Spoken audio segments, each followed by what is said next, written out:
most London experience I had working here at Taboola is my journey into the office, either via the tube, cycling a bike. Walk from London Bridge over Tower Bridge, so it's a pretty iconic walk into the office every day. Taking calls from the black cab that we have in the office. When it's getting too busy and all the meeting rooms are being taken, like some people take it from there, and it's actually quite fun. If I could describe Taboola London in one word, I'd say friendship, because I found a community of people here that have been incredible and are friends outside of the office. Synergy. All of us complement each other. It is a team of people working very hard, supporting each other. I would definitely say diverse, as there's a huge mix of people within the office.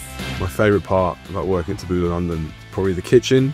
All the food, the breakfast, the lunches that we get, and just the people. A bit of a boring answer, but you can genuinely talk to anyone in this office. I've got mates all around the office. Definitely the people, as you can learn so much from their cultures and different walks of life. I feel that people are really passionate about what they do, so they feel very inspired by what they do. People, spirit, and the great office that we have.